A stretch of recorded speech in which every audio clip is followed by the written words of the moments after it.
এই যে বন্ধুরা শুনছো, নতুন নতুন রোমান্টিক ভালোবাসার গল্প পেতে ও শুনতে চাইলে আমাদের সাগর অফিসিয়াল চ্যানেলটি সাবস্ক্রাইব করে বেল বাটনটি অন করে দিও। লাইক কমেন্ট করতে মোটেও ভুলবেন না কিন্তু। ধন্যবাদ সবাইকে। হ্যালো, আপনি কি মেহের? মেহের চোখ তুলে তাকালো সেদিকে, তারপর বলল। আসসালামু আলাইকুম। জি, আমি মেহের। মেহেরাব কয়েক সেকেন্ড চুপ থাকার পর আস্তে করে বলল। ওয়ালাইকুম আসসালাম। 40 মিনিট লেট। মেহেরাব হাসলো, এমনভাবে হাসলো যে তার দাঁত কপাটি দেখা গেল। হাসতে হাসতে বলল। আরও লেট হতো, কোনো রকমে ছুটে এসেছি। কি আর করব বলুন, ফ্রেন্ডের সাথে আড্ডা দিতে দিতে আপনার সাথে মিটিংয়ের কথা ভুলেই গিয়েছিলাম। মনে পড়তেই ছুটে এলাম। তা কি খাবেন বলুন? মেহেরাবের কথা শুনে মেহেরের বেশ রাগ হলো মনে মনে। হয়তো লোকটার আক্কেল জ্ঞান স্বভাবত একেবারেই নেই, নয়তো ইচ্ছে করে এমন করছে। বিয়ের সাবজেক্টটা বেশ সিরিয়াস ম্যাটার। পাত্রপাত্রীর সাক্ষাতের মতো বেশ জরুরি একটা বিষয়কে এই লোকটা এত হালকাভাবে কিভাবে নিয়েছে। তার তো আগে থেকেই প্রস্তুত থাকার কথা। আরও কত রকম প্রশ্ন মেহেরের মাথায় খেলে বেড়াচ্ছে, যে কারণে মেহরাবের বলা শেষ প্রশ্ন তার খেয়ালই নেই। তাকিয়ে রইল টেবিলের মধ্যে রাখা ফুলদানির ফুলের দিকে। মেহরাবও যেন পাত্তা দিল না, নিজের মতো করেই সব খাবার অর্ডার করলো। কিছুক্ষণের মধ্যেই খাবার চলে এলো। মাঝখানে চলে যাওয়ার সময়টুকু দুজন দুজনের সাথে খুব স্বল্প কথা বলেছে। খাবার অর্ডার দিয়েই মেহরাব ফোন বের করে টেপাটেপি শুরু করে, যেন তার সামনে কেউই উপস্থিতি নেই। মেহরাবের সবকিছুই যেন মেহেরের বিরক্তি লাগছে। লোকটার দর্শনকে শূন্য মান দেওয়া যায় না, কিন্তু তার ব্যবহারকে অনায়াসেই শূন্যের কোঠায় দাঁড় করানোর মতো মান দেওয়া যায়। মেহের খাবার আসার পূর্বে একটা প্রশ্ন শুরু করেছে। বিয়ে নিয়ে আপনার ভবিষ্যৎ পরিকল্পনা কি? মেহরাব গাছাড়া ভাব নিয়ে বলছিল। পরিকল্পনা আর কি হবে, জাস্ট বাপের টাকা খরচ করে বিয়ে করব, বাচ্চা কাচ্চা হবে ইত্যাদি, এই তো, এতটুকুই। মেহরাবের এই কথা শুনে মেহরার কোনো প্রশ্ন করেনি, যা বোঝার বুঝে গিয়েছে ও। এমন খাপছাড়া ব্যক্তির সাথে ভবিষ্যৎ অন্ধকার। আজকে বাসায় ফিরে এর ব্যবস্থা করতেই হবে, নয়তো নিজেকে সাগরে স্বইচ্ছে ভাসিয়ে দেওয়ার মতো অবস্থা হবে। খাবার পরিবেশন করে দিয়ে গেল ওয়েটার। মেহের লক্ষ্য করলো এখানে যা খাবার দেওয়া হয়েছে সেগুলো তার পছন্দ হচ্ছে না। খাবারগুলো দেখে মনে হচ্ছে বেশ ঝাল হবে। এই খাবার খেলে পেটের সমস্যা হবে নিশ্চিত। মেহের ওয়েটারকে আবারও ডাক দিল, স্যুপ অর্ডার করলো। মেহেরাব খাওয়া শুরু করে দিয়েছে ইতিমধ্যেই। খাবার খেতে খেতে মেহেরকে বলল। সে কি, আপনি এগুলো খাবেন না? খাবার কিন্তু বেশ সুস্বাদু। সুস্বাদু হতে পারে, তবে আমার জন্য নয়। ঝাল আমার অপছন্দের জিনিস। ও সরি, এখন তাহলে শুধু স্যুপটাই খেতে হবে আপনার? আচ্ছা, আপনি এরকম আদিকালের মেয়েদের মতো কেন? আদিকালের মেয়ে বলতে আপনি কি বোঝাতে চাইছেন? মেহেরাব গ্লাস থেকে এক ঢোক পানি পান করার পর বলল। এই যে লম্বা লম্বা জামা পরেছেন, তার উপর পুরো মাথা পেঁচিয়ে রেখেছেন কাপড়ে, হিজাব না কি জানি বলে এটাকে, আপনার কি অস্বস্তি হয় না এতে? এতে অস্বস্তি হবার কি আছে? একটা শৃঙ্খল পোশাককে আপনার আদিকালের পোশাক কেন মনে হচ্ছে? মেহেরাব মুখের খাবারটুকু শেষ করে সামনের দিকে হালকা ঝুঁকে বলল। মেয়েদের কত সুন্দর সুন্দর ড্রেস আছে, খোলা চুল বা ডিজাইন করে বাঁধা চুল দেখতে সুন্দর, সাথে সাজগোজ। মেয়েদের তো এমনিতেই সুন্দর দেখায়, তার সৌন্দর্য কি দেখাবে না নাকি? এইভাবে প্যাকেট হয়ে থাকলে সৌন্দর্য প্রকাশ পায় নাকি? স্যুপ চলে আসছে। মেহের আর কথা বাড়ালো না। মেহেরা ভাবলো মেয়েটাকে যথাযথ হেনস্থা করতে পেরেছে ও। বাবার পছন্দের এমন একটা মেয়েকে সে কিছুতে বিয়ে করবে না। তার উপর মেয়ে তার থেকে বয়সে গুনে গুনে 1.5 বছরের বড়। এদিকে মেহের ভাবছে গাদার সাথে তর্কে জড়িয়ে কোনো লাভ নেই। চুপচাপ নিজের খাওয়াতে মনোযোগী হলো। খাওয়া শেষ করে ডাকলো ওয়েটারকে। শুধু স্যুপের মূল্য দিয়ে উঠে দাঁড়ালো। এখানে মেহরাবকে এক প্রকার অপমানই করা হয়ে গেল। মেহরাব বিষয়টা বুঝতে পারল। পরিস্থিতি ভিন্ন করার লক্ষ্যে মেহরাব হেসে বলল। আরে বিল আপনি দিতে গেলেন কেন? ওটা তো আমিই দিয়ে দিতাম। মেহের তার হ্যান্ডব্যাগটা হাতে নিয়ে বলল। আমার খাবারের বিল আমি পরিশোধ করতে পারি, অতটুকু সামর্থ্য আমার আছে। আমি সামর্থ্য নিয়ে কিছু বলিনি। বেশিরভাগ সময় মেয়েদের খাবার বিল তো ছেলেরাই দেয়। কে কার বিল দেয় তা নিয়ে আমার মাথা ব্যথা নেই। আপনার সাথে সাক্ষাৎ করা জরুরি ছিল, তাই সাক্ষাৎ করতে এসেছি। এর থেকে বেশি এক্সপেকটেশন নেই। এবার যা বোঝার বাসায় পৌঁছে বুঝবো। আর হ্যাঁ, মিস্টার মেহরাব, আপনার যে ইসলামিক জ্ঞান শূন্যের কোটায় তা স্পষ্ট। তাই মেয়েদের বাহিরের খোলামেলা দেখতে পছন্দ করেন। আসছি এখন। এই বলে মেহের বের হয়ে গেল রেস্টুরেন্ট থেকে। মেহরাব তাকালো না সেদিকে, নিজের মতো করেই খাবার খেতে লাগলো, যারা এখানে কিছুই ঘটেনি। রুজোর উল্টো স্বভাব ও মানসিকতার মানুষের মধ্যে কি আসলে বিয়ে সম্ভব? মেহেরকে না জানিয়েই পাত্র ঠিক করে রেখেছেন মেহেরের বাবা মাহফুজ সাহেব। বন্ধুর ছেলে বলে বিনা বাক্যে নিজের জ্যেষ্ঠ কন্যার সহিত বিয়ে দিতে রাজি হয়ে গেলেন। যদিও মেহরাব মেহেরের থেকে প্রায় 1.5 বছরের ছোট, কিন্তু মেহের চায় নিজের ভবিষ্যৎ স্বামী সম্পর্কে বিয়ের আগেই অবগত হতে। হিসেবে না মিললে এই বিয়েতে সে কোনোভাবেই মত দিবে না। দেখা করার ব্যবস্থা মাহফুজ সাহেব নিজেই করে রেখেছিলেন। মেহের রেস্টুরেন্টের গেটেই আসতেই ঝুম করে বৃষ্টি পড়া শুরু হয়ে গেল। যে ট্যাক্সি রেন্ট করেছে সেটা আসতে কম হলেও 15-20 মিনিটের মতো লাগবে। অপেক্ষা করা ছাড়া উপায় কোনো কিছুই নেই। মেজাজটা এমনিতেই বিগড়ে আছে, তার উপর তো এই চৈত্র মাসে বৃষ্টি, আবার ট্যাক্সিও লেট করবে। মেহের বিরক্তি নিয়ে দাঁড়িয়ে আছে। ছাতাটা সাথে থাকলে এখন মেইন রোডের সাইডে গিয়ে দাঁড়াতে পারতো। আজকের দিনটাই যেন খারাপ। বৃষ্টির ছাপটা মাঝে মধ্যেই ছিটে ফোঁটা দিয়ে জামা কাপড় একেবারে ভিজিয়ে দিচ্ছে। রাগ কমানোর জন্য মেহের বিড়বিড় করে সূরা তেলাওয়াত করতে আরম্ভ করলো।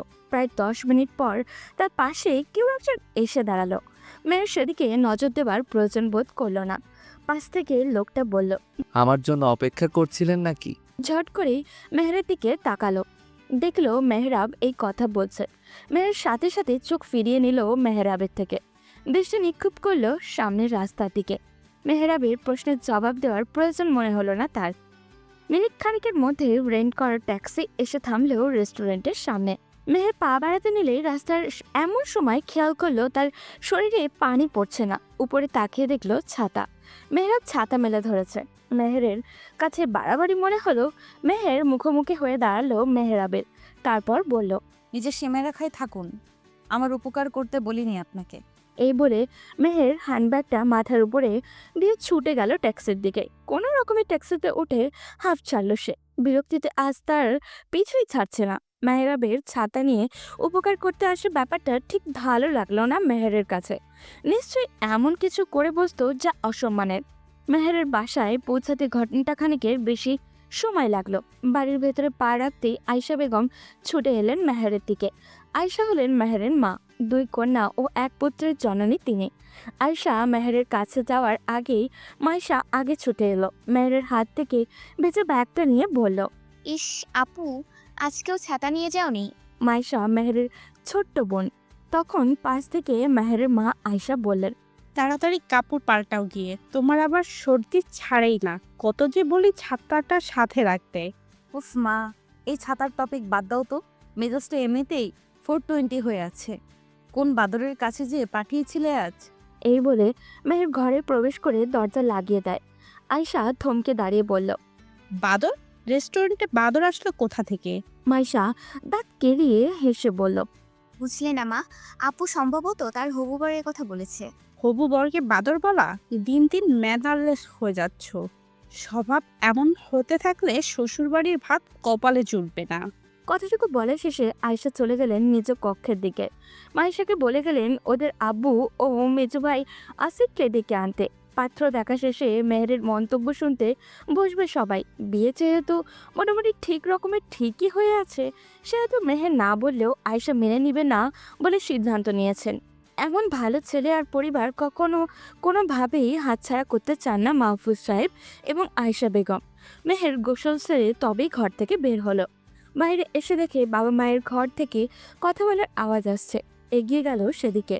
মেহেরকে দেখে মাহফুজ সাহেব আদর করে কাছে ডেকে বসালেন। ঘরের সদস্য সবাই এখানে উপস্থিত। মাইশা বসে বসে পেয়ারা খাচ্ছিল। এক টুকরো পেয়ারা মেহেরের দিকে এগিয়ে দিল। মেহের নাকচ করে দিলে খেতে। আয়শা এটা দেখে মাইশাকে ঝাড়ি দিয়ে বলল, এখন সিরিয়াস কথা চলবে। চুপ করে বসে থাকতে না পারলে অন্য ঘরে গিয়ে খাও। কোনো ডিস্টার্ব করবে না এখানে। মাইশা আর কিছু বলল না, চুপচাপ নিজের পেয়ারা চিবানোতে মনোযোগ দিল। এদিকে আসিফ মেহেরকে প্রশ্ন করে বসল। হবু দুলাভাইকে কেমন দেখছেন আপু? দেখতে ভালোই। মাহফুজ সাহেব তখন হেসে বলল, তাহলে বিয়ের তারিখ একেবারে পাকাপুক্ত করি, কি বলো আয়শা? শুভ কাজে দেরি কিসের? কথা বলুন আপনার বন্ধুর সাথে। মেহের বাদ সাধল। এরপর একটা দীর্ঘশ্বাস ফেলে বলল, বইয়ের প্রচ্ছদটা বেশ চাকচিক্যময়, তবে ভেতরের গল্পটা জঘন্য। আয়েশা কিছুটা ঝাড়ি দিয়ে বলল, এটা কেমন কথা? যা বলার খোলসা করে বলো। দেখতে ভালো আর ভালো ঘরের ছেলেও সে। এখানে আর সমস্যা কোথায়? সমস্যা গোড়ায় মা, ছেলের চেহারা দিয়ে আমার কোনো কাজ নেই, কিন্তু ছেলেটার ধর্মীয় জ্ঞান একেবারেই নেই। খোঁজ নিয়ে দেখো, সে আমার মতো মেয়ে পছন্দ করে না, তার খোলামেলা আধুনিক মেয়ে পছন্দ। শুধু তাই নয়, আমি দীর্ঘ 40 মিনিট অপেক্ষা করার পর সে উপস্থিত হয়েছে। ফ্রেন্ডের সাথে ছিল বলে নাকি আজকে সাক্ষাৎ করার কথা ভুলে গিয়েছে। খাবার অর্ডার করার সময় নিজের ইচ্ছে মতো সব অর্ডার করেছে। ভবিষ্যৎ সংসার নিয়ে তার মাথা ব্যথাই নেই। এমন একটা ছেলের হাতে কিভাবে আমাকে তুলে দিতে চাও মা? বিয়ের আগে ছেলেরা একটু এমনই হয়। বিয়ে হয়ে যাক, পরে ঠিক হয়ে যাবে। এ নিয়ে এত মাথা ব্যথার কিছু নেই। আর ছেলের বয়সটাও কম। তখন মেহের উঠে দাঁড়িয়ে বলল, সত্যি করে বলো তো, আমি তোমাদের মেয়ে কিনা? আসল মেয়ে হলে শুধু বন্ধুত্ব রক্ষার খাতিরে অমন ছেলের হাতে আমাকে তুলে দিতে চাইতে না। মেহের দাঁড়ায় না এক মুহূর্ত। বাবার ঘর থেকে বের হয়ে নিজের ঘরে চলে যায়। দরজা লাগিয়ে দিয়ে বিছানায় শুয়ে পড়ে। ভীষণ কান্না পাচ্ছে এখন তার। নিজের পরিবারের মানুষ যখন মতের বিরুদ্ধে হাঁটে, তখন একা হয়ে হাঁটতে পারা কষ্টে।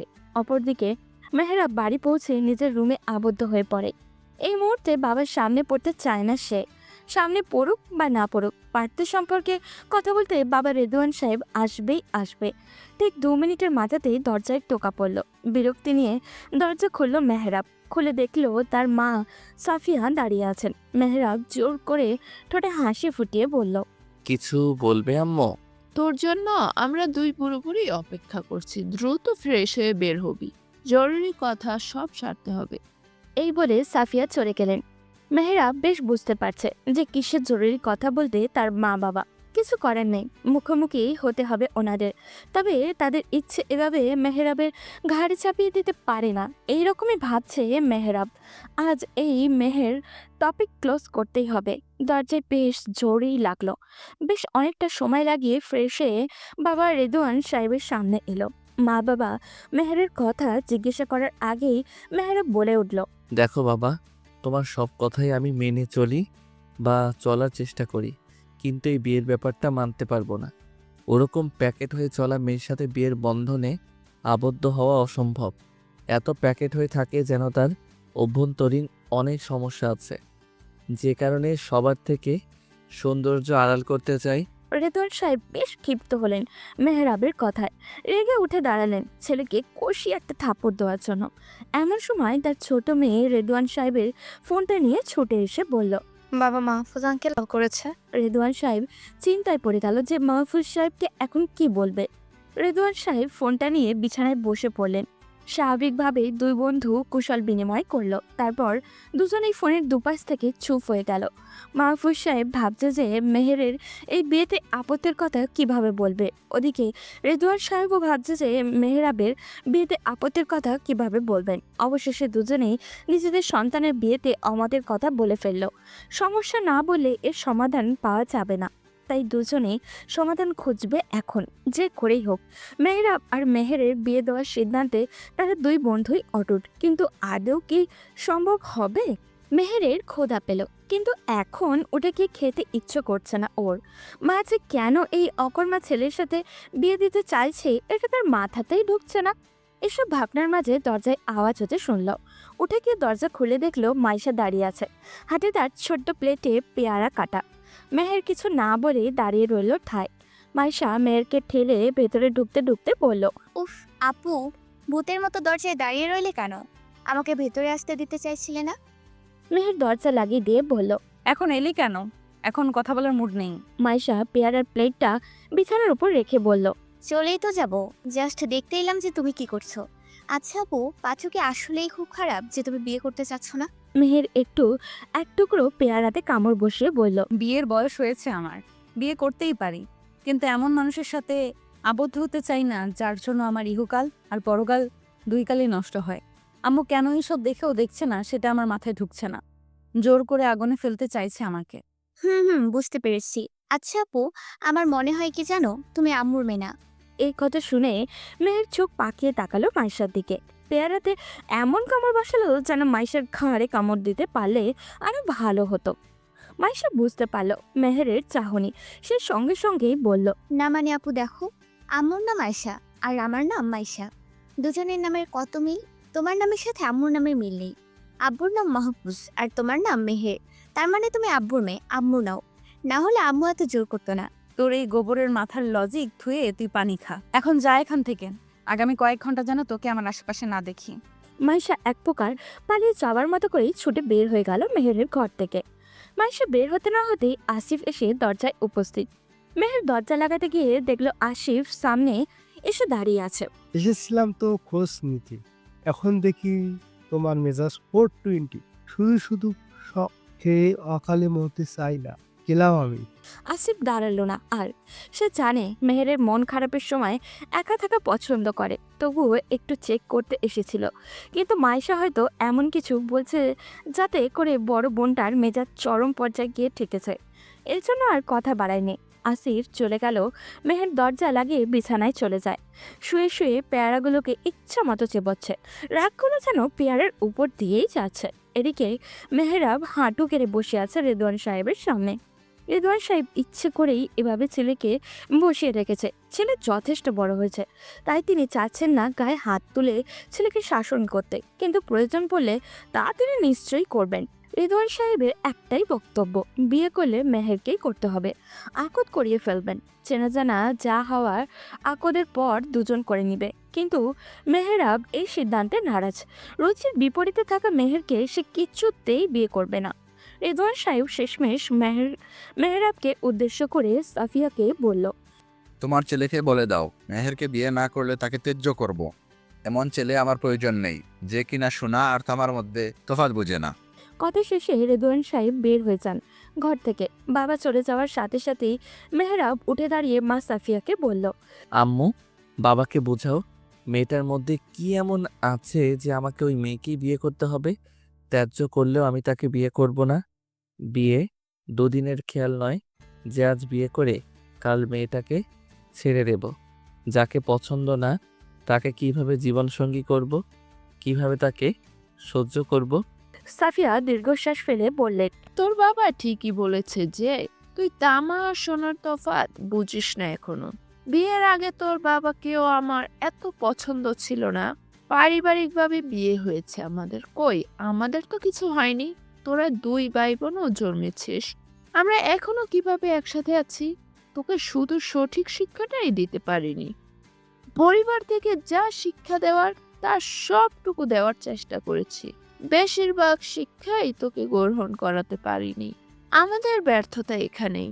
যদি যা শিক্ষা দিতে চেয়েছি তা গ্রহণ করতি, তাহলে মেহেরকে এখন চোখ বন্ধ করে মেনে নিতি। আমার আর কিচ্ছু বলার নেই। তোর বাবা যা বলবে আমি সেটাই শুনবো। সাফিয়া কথা শেষ করে বের হয়ে গেলেন ঘর থেকে। যাদের ঘর তারাই বের হয়ে গেল, রইল শুধু মেহরাব। পুরো শরীর তার থরথর করে কাঁপছে। কারণটা কি রাগ, দুঃখ নাকি অন্য কিছু, তা সে বুঝে উঠতে পারছে না। নিজেকে কন্ট্রোল করতে হিমশিম খাচ্ছে ও। কোনো রকমে দেয়াল ধরে ধরে এ ঘর থেকে নিজের ঘরে পৌঁছাতেই ধপ করে বসে পড়ল ফ্লোরে। দেহ যেন আর এগোচ্ছে না। এভাবে একটা অপছন্দের মেয়েকে বিয়ে করতে হবে, এটা ভাবলেই বিরক্তিতে ছেয়ে যাচ্ছে হৃদয় জুড়ে। মেয়েটার নেই কোনো আহামরি সৌন্দর্যতা। এই মেয়েকে বিয়ে করলে ফ্রেন্ডের সামনে উপস্থিত হবে কিভাবে? দরজা খোলাই ছিল। হৃদি ভেতরে প্রবেশ করে দেখলেও মেহেরা ফ্লোরে বসা। ছোট বোন বড় ভাইয়ের এই রূপ অবস্থা দেখে বেশ চিন্তায় পড়ে গেল। হৃদি ছুটে গেল মেহরাবের দিকে, হাঁটু গেড়ে বসে পড়ল মেহরাবের সামনে। চিন্তিত কণ্ঠে বলল, ভাইয়া কি হয়েছে তোমার, এত ঘামছো কেন? মেহরাব কিছু বলছে না। হৃদি ছুটে গিয়ে ফ্যানের সুইচ অন করে দিল। তারপর মেহরাবকে টেনে তুলে নিয়ে গেল বিছানায়। হৃদি আর কোনো প্রশ্ন করলো না মেহরাবকে। ফ্যানের বাতাস হৃদির কাছে কম মনে হচ্ছে। ছুটে গিয়ে ছোট চার্জার ফ্যানটা এনে চালু করে মেহরাবের সামনে রাখে।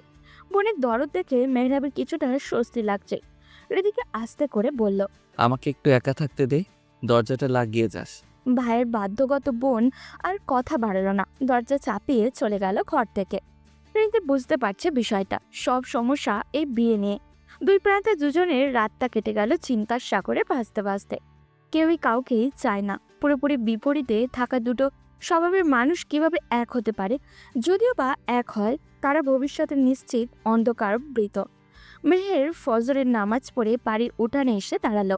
পূর্ব পাশের আকাশি গাছটার চিরল পাতার ফাঁক দিয়ে সূর্য উকি দেওয়ার সময় এখনো হয়নি, তবুও তাকিয়ে রইল কিছুক্ষণ সেদিকে। তারপর দীর্ঘশ্বাস ছেড়ে চলে এলো পশ্চিমের দিকে। নিজ হাতে লাগানো গাছগুলোর দিকে তাকিয়ে মনে প্রশ্বাস দিয়ে আসছে। বেগুন, টমেটো, কাঁচামরিচ ইত্যাদি আরও কত গাছ, এইসবে ফল এসেছে। নিজ হাতে টুকটাক সবজি চাষ করে বেশ ভালো লাগে মেহেরের। মাথা উঁচু করে ছোট আম গাছটার দিকে তাকালো। আমের গুটিগুলো এখনো হাফ ইঞ্চি পরিমাণ। ঘুরে ফিরে এইসব দেখতে দেখতে অ্যালার্ম বাজলো ফোনে। ছুটে গেল ঘরে, সেরে নিল গোসল। এদিকে তার মা এখন আয়শা রান্না করছেন। মেয়ের ভালো করে চুল শুকিয়ে তৈরি হয়ে নিল হাসপাতালে যাওয়ার জন্য। খাবার খেতে বসলো পরিবারের সবাই একসাথে। মেহের দ্রুত খাবার খাচ্ছে, যত তাড়াতাড়ি সম্ভব বাড়ি থেকে বের হতে চাচ্ছে, নয়তো আবারও ওই ছেলের সাথে বিয়ের কথা উঠবে। মেহেরকে দ্রুত খেতে দেখে মাইশা বলল, আপু, তোমার হাসপাতালে কি আজ অভিযান চলবে নাকি কোনো এমার্জেন্সি আছে? মেহের মুখ ভর্তি খাবার নিয়ে বলল, না, কেন? তাহলে এত তাড়াতাড়ি খাচ্ছ কেন? একমাত্র হাসপাতালে যখন এমার্জেন্সি হয় তখন তাড়াতাড়ি যাওয়ার জন্য এভাবে খাও, তাহলে আজ কেন? মেহের মুখের খাবার শেষ করে বলল, খাবার খাওয়ার সময় এত কথা কেন? চুপ থাকো। সবাই চুপ থাকো। মেহের, ধীরে খাও, নয়তো অল্প খাও, আর সাথে করে কিছু খাবার নিয়ে যাও।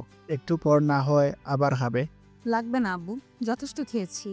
আর শোনো, হাসপাতাল থেকে আবার ছুটি নিও। আমরা সবাই রেদওয়ানদের বাড়িতে যাব, ওরা দাওয়াত দিয়েছে। সাফিয়া, আসিফ, মাইশা সবাই তাকালো মাহফুজ সাহেবের দিকে।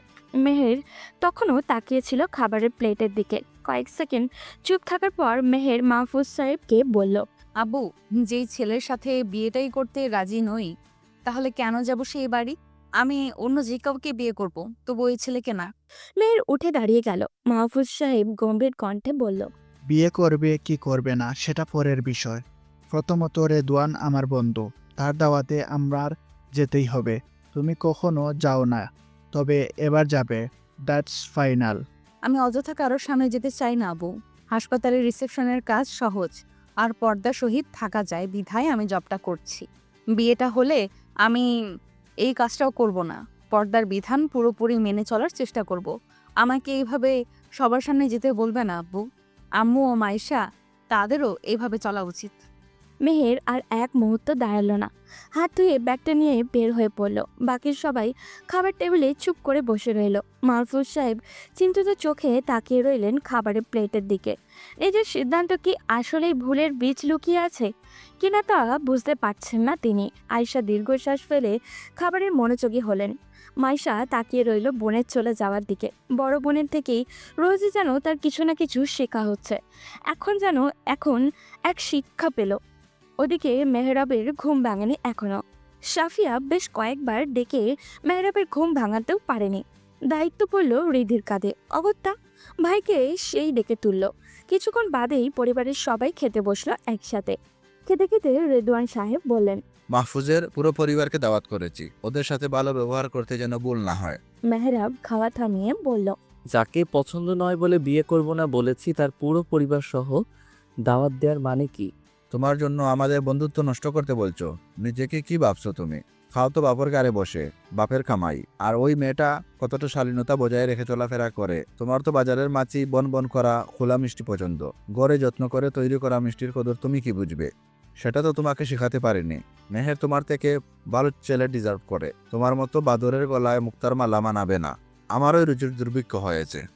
মেহরাবের ভীষণ রাগ হলো। খাবারের খোটা শুনলো, পছন্দেরও খোটা শুনলো, ক্যারেক্টার নিয়েও বাদ পড়লো না খোটা শোনার। এখানে আর এক মুহূর্ত বসতে ইচ্ছা হচ্ছে না তার। খাবার ফেলে রেখেই গট গট করে বের হয়ে গেল। রেদি ডাকলো পিছন থেকে। সাফিয়া মেয়েকে কড়া গলায় বললেন, হতচ্ছাড়াটাকে একদম ডাকবে না, এভাবে খাবার ফেলে গিয়েছে সে। রিজিক নষ্ট করার ফল সে অবশ্যই পাবে। এতটুকু খাবার জোগাতে যে কতটুকু খাটনি খেতে হয় তা সে এখনো জানে না। বেশ মাথায় তুলে ফেলেছি। তিনজনে নিজেদের খাবার খাওয়ায় মনোযোগী হলো। ভাইয়ের না খাওয়া বের হয়ে যাওয়ার দিকে রিদির বেশ খারাপ লাগছে। কি হতো যদি বাবা এই কথাগুলো খাবার খাওয়ার পরে বলতো? ভাইটা অন্তত খাবারটা খেয়ে বেরোতো। রাগ করে কোথায় যে বের হয়ে গেল তা অজানা। রাগের মাথায় কোনো ভুল যেন না হয় এটাই দোয়া করছে রিদি। ওদিকে হাসপাতালে 4-5 জন লোক একসঙ্গে একজনকে দ্রুত নিয়ে এলো। আহত ব্যক্তির অবস্থা খুবই খারাপ, বাইক অ্যাক্সিডেন্ট করেছে কভার্ড ভ্যানের সাথে। ডাকাডাকি শুরু হয়ে গেল ডাক্তারের। এমার্জেন্সি ডাক্তার রাবিউল হাসান আহত ব্যক্তিকে চিকিৎসা দিলেন। করা হলো এক হাত ও এক হাত পায়ের ব্যান্ডেজ, তারপর করা হলো এক্স-রে। ধরা পড়ল হাঁটু ভেঙেছে, হাত না ভাঙলেও ফাটল ধরেছে। মাথাতে বেশ আঘাত পেলেও বড়সড় ক্ষতি হয়নি হেলমেটের জন্য। পুরো দেহ জুড়ে রক্তে মাখামাখি। মেহের রিসেপশনে বসে বারবার রোগীর অবস্থা দেখছে, নাক মুখ বেশ ফুলেছে। মেহের বুঝতে পারেনি যে এটা মেহরাব। চমকালো তখন যখন রিসিটে নাম ও বয়স দেখলো। তবুও শিওর হওয়ার জন্য মেহের তার বাবাকে কল করে ওনার বন্ধু রেদওয়ানের কাছে খোঁজ নিতে বলল। মাহফুজ সাহেব রেদওয়ানের সাহেবের কাছে থেকে মেহরাবের সম্পর্কে জানলো। কী ধরনের পোশাক পরে বের হয়েছে তা কনফার্ম হওয়ার পর মেহেরকে জানালো। মেহের তার বাবাকে কনফার্ম হয়ে জানালো যে অ্যাক্সিডেন্ট হয়ে আসা লোকটা রেদওয়ান সাহেবের ছেলে মেহরাব। এটা জানার পর মাহফুজ সাহেব রেদওয়ান সাহেবকে নিয়ে সোজা চলে আসে হাসপাতালে। মেহরাবের অবস্থা দেখে রেদওয়ান সাহেব মনে মনে কষ্ট পেলেও মুখে স্বীকার করলেন না। সন্তানের জন্য কে না কষ্ট পায়। মেহরাব এখন অজ্ঞান অবস্থায় আছে, তাকে সাহায্য করা লোকজনদের রেদওয়ান সাহেব নিজের যতটুকু সম্ভব সম্মান জানালেন। লোকগুলো চলে গেল। রেদওয়ান সাহেব দীর্ঘশ্বাস ছেড়ে মাহফুজ সাহেবকে বললেন, এতকাল তো আমার গাড়ে বসেই খেয়েছে, এখন না হয় পার্মানেন্টলি বসে খাবে। আরেকটা মেয়েকে তার সাথে জুড়ে মেয়েটাকে কষ্ট দেওয়ার মানে নেই। আল্লাহ যা করেন ভালোর জন্যই করেন। আহরে দোয়ান, এভাবে বলতে নেই। দোয়া করি মেহরাব যাতে তাড়াতাড়ি সুস্থ হয়ে ফিরে। চিন্তিত দুই বন্ধু দুপুরের আজান হওয়াতে চলে গেল নিকটস্থ মসজিদে। মেহের মেহরাবের সামনে দাঁড়িয়ে পর্যবেক্ষণ করছে। এত সুদর্শন চেহারা কোথায় গায়েব হয়ে গেল। হাত পা ভেঙে বসে আছে। কোনো সুন্দরী আসবে তাকে বিয়ে করতে। আরো কত রকম কথা মনে মনে বলে যাচ্ছে মেহের। বিকেলের দিকে জ্ঞান ফিরল মেহরাবের। চোখ খুলে মেহেরকে পাশে দাঁড়ানো দেখলো। কিছু বলতে যাবে তার আগে মেহের তাকালো মেহরাবের দিকে। মেহরাবের জ্ঞান ফিরছে দেখে গটাগট কেবিন থেকে বের হয়ে গেল। সবে জ্ঞান ফেরার দরুন চোখ দুটো ফোলাটে হয়ে আছে মেহরাবের। সামনে থাকা মেয়েটাকে ক্লিয়ারলি দেখতে পায়নি ও। মাথায় আঘাতের ফলে চোখে সামান্য হলো নাকি এতক্ষণ পর জ্ঞান ফেরার জন্য ঘোলাটে দেখছে তা বুঝতে পারছে না মেহরাব। মিনিট খানিকের মধ্যেই রেদওয়ান আর মাহফুজ সাহেব কেবিনে প্রবেশ করলো। মেহরাব তাকালো তাদের দিকে, তাদের ঠিকমতো দেখতে পাচ্ছে না। রেদওয়ান সাহেবের দৈনিক অবয়ব দেখে আন্দাজ করতে পারছে যে এই লোকটা তার বাবা হতে পারে। মেহরাব ভাঙা গলায় পড়ল, আব্বু। রেদওয়ান সাহেব মেহরাবের মাথার কাছাকাছি বসে বলল, এখন কেমন লাগছে? খুবই জঘন্য, একদম ভালো নেই। রেদওয়ান দীর্ঘশ্বাস ফেলে বললেন, মারা তো আর যাওনি, আল্লাহর শুক্রিয়া করতে শেখো। বলো আলহামদুলিল্লাহ ভালো আছি। যেখানে আমি ভালো নেই সেখানে আলহামদুলিল্লাহ বলার কি মানে? ধরো অ্যাক্সিডেন্ট তুমি মারা গেলে, সেই তুলনায় এখন তুমি জীবিত আছো, আল্লাহর করুণায় বেঁচে গিয়েছো। এই যে রহমতের জন্য আল্লাহর শুক্রিয়া আদায় করা উচিত না? মেহরাব চুপ করে রইল। তার এখন কথা বলার জন্য কোনো বাক্য নেই। আসলেই তো সে তো আজকের এই দুর্ঘটনায় মারাও যেতে পারত। আল্লাহর রহমত ছাড়া বেঁচে থাকার সম্ভব হতো না। ডাক্তার উছিলা মাত্র, তারা কাউকে প্রাণ ফিরিয়ে দেওয়ার সামর্থ্য রাখে না। মেহরাবকে চুপ থাকতে দেখে মাহফুজ সাহেব বলল, আল্লাহর অশেষ রহমত যে মেহরাবের মারাত্মক কোনো ক্ষতি হয়নি। মেহরাব তাকালো সেদিকে, যেদিকে থেকে কথাগুলো ভেসে এলো, কিন্তু উপস্থিত লোকটাকে তা বুঝতে পারল না। রেদওয়ানকে প্রশ্ন করলো সে। আব্বু উনি কে? এমন প্রশ্ন শুনে মাহফুজ সাহেব অবাক হলো। তবে রেদওয়ান সাহেব কিছুটা অবাক হওয়ার সাথে সাথে চিন্তিতও হলো। মেহরাব কি মাহফুজকে চিনতে পারছে না? না চেনার তো কোনো কারণ নেই। রেদওয়ান ছটপট মেহরাবকে প্রশ্ন করলো, এটা কেমন বেয়াদবি মেহরাব? তুমি কি তোমার মাহফুজ আঙ্কেলকে চেনো না? আব্বু আমি ক্লিয়ার দেখতে পাচ্ছি না, না চেনার কারণে জিজ্ঞেস করেছি। রেদওয়ান সাহেবের চিন্তা বেড়ে কয়েক গুণ হয়ে গেল। ছেলেরা কি তাহলে দৃষ্টিশক্তি হারাতে বসলো? রেদওয়ান সাহেব বললেন, কখন থেকে এই অবস্থা? অ্যাক্সিডেন্ট করার পর থেকে। রেদওয়ান সাহেব পরিষ্কার বুঝতে পারলেন যে মাথায় আঘাতের ফলেই এই অবস্থা হয়েছে মেহরাবের। রেদওয়ান সাহেব ছেলেকে উদ্দেশ্য করে বললেন, রাগ কখনো উত্তম কিছু দিতে পারে না। একটা প্রবাদ আছে, রেগে গেলেন তো হেরে গেলেন। সকালে অমন রাগ করে না বের হয়ে ঠান্ডা মাথায় বসলে হয়তো আজ এমন হতো না। মেহরাব কোনো জবাব দিল না। তার মনে হচ্ছে আসলে সে এইটা ভুল কাজ করেছে। নিজের মার্জিমাফিক রাগ দেখি না বের হলে হয়তো এই দুর্ঘটনার শিকার হতো না ও। এখন নিজের অবস্থা করুন, এক প্রকার পঙ্গুর মতো। বেঁচে থেকে অন্যের ভরসায় জীবনযাপন করাটা দুর্বিষহ। এই দুর্বিষহের সীমান্ত মেহেরাব পা রেখে ফেলেছে। কপালে দুর্গতি ছাড়া আর কিচ্ছু নেই। এমন একজন পুরুষকে এখন আর কে বিয়ে করবে? যতটুকু বড়াই ছিল নিজেকে নিয়ে, অবশিষ্ট নেই আর কিচ্ছুই। রেদওয়ান সাহেব মাহফুজ সাহেবকে নিয়ে কেবিন থেকে বের হয়ে গেল। ডাক্তারের সাথে কথা বলাটা খুবই জরুরি। চোখে ঘোলাটে দেখার বিষয়টা নিয়ে কথা বলতে হবে। অকালে অন্ধ হবে নাকি ছেলেটা? রাতের মধ্যেই মেহরাবকে বাড়িতে নিয়ে আসা হয়। মেহরাবের অবস্থা দেখে তার মা ও বোন অস্থির হয়ে উঠল। মাঝে মধ্যে চোখের পানি মুছেও দেখা গেল তাদের। মেয়ে জাতি তো কুসুমের ন্যায় নরম মনে হয় তাদের। এই নরম মনও আবার পরিস্থিতি ভেদ পাথরের ন্যায়ও কঠিন হয়ে যায় নিমেষেই। মা মেয়ে মিলে মেহরাবের যত্নে লেগে পড়ল। কি রেখে কি করবে এসব নিয়েই ছোটাছুটি। সারাটা দিন খাওয়া হয়নি, বিকেলে শুধু রুটি কলা খেয়েছিল ওরা। ক্ষুধা এখন মাত্রার দৃপ্ত পেয়েছে, যা মেহরাব বেশ ভালোই বুঝতে পারছে। সাফিয়াও কম নয়, অসুস্থ ছেলের জন্য দেখে শুনে সব ভালো ভালো রান্নাগুলোই করেছেন। রেদি তার মাকে সাহায্য করে রান্নার কাজে।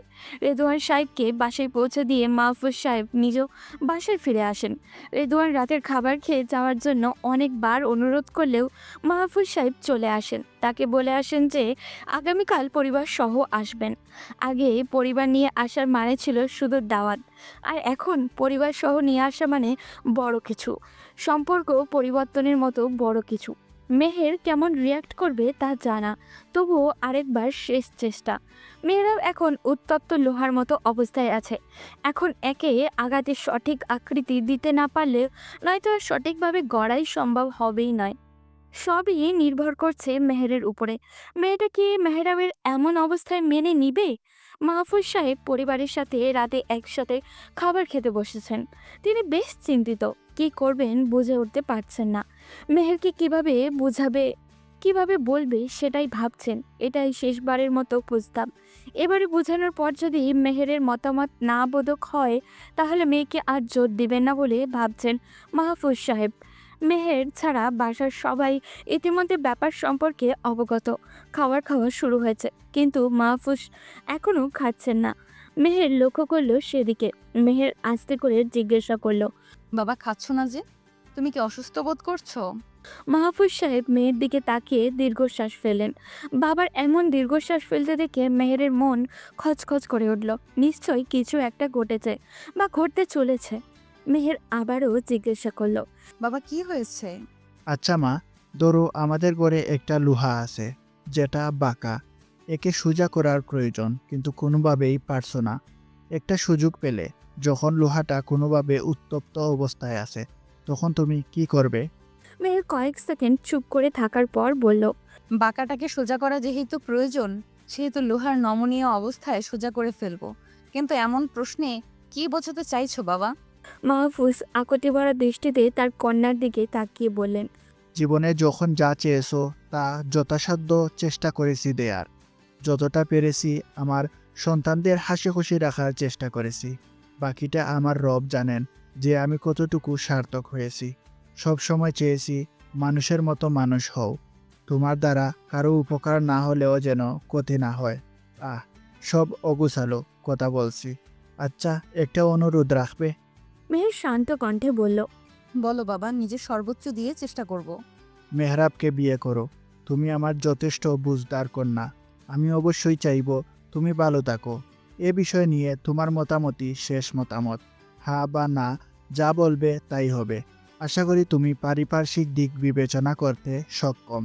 সিদ্ধান্ত ঘুমাতে যাওয়ার আগেই জানাবে। এখন খাবার খেয়ে নাও।